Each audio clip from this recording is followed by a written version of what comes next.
ਸਲਾਮੁਅਲੈਕੁਮ। ਹਾਂਜੀ ਵੀਰੋ, ਕੀ ਹਾਲ ਚਾਲ ਹੈ?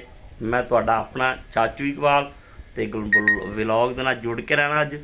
ਤੇ ਜੁਮਅਤੁਲ ਮੁਬਾਰਕ ਸਾਰਿਆਂ ਨੂੰ ਹੋਵੇ। ਸਾਰੇ ਜੁਮਾ ਪੜ੍ਹ ਲਓ। ਜੁਮਾ ਪੜ੍ਹ ਕੇ ਤੇ ਫਿਰ ਅੱਜ ਵਲੌਗ ਦੇਖਣਾ। ਇਨਸ਼ਾਅੱਲਾ ਬੜਾ ਮਜ਼ੇਦਾਰ ਵਲੌਗ ਬਣੇਗਾ।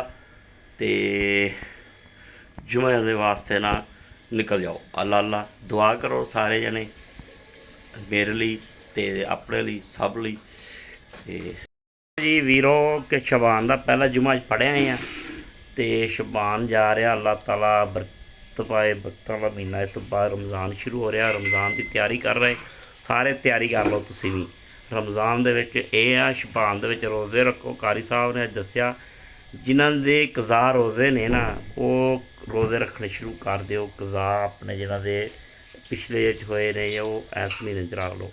ਉਹਨਾਂ ਨੇ ਕਿਹਾ ਕਿਉਂਕਿ ਦਿਨ ਬੜੇ ਛੋਟੇ ਨੇ, ਠੰਡ ਹੈ, ਈਜ਼ੀ ਨਾਲ ਰੱਖ ਸਕਦੇ ਹੋ। ਜਿਹੜਾ ਬੰਦਾ ਰੱਖ ਸਕਦਾ ਰੱਖੋ ਤੇ ਰੱਖਣੇ ਚਾਹੀਦੇ ਨੇ।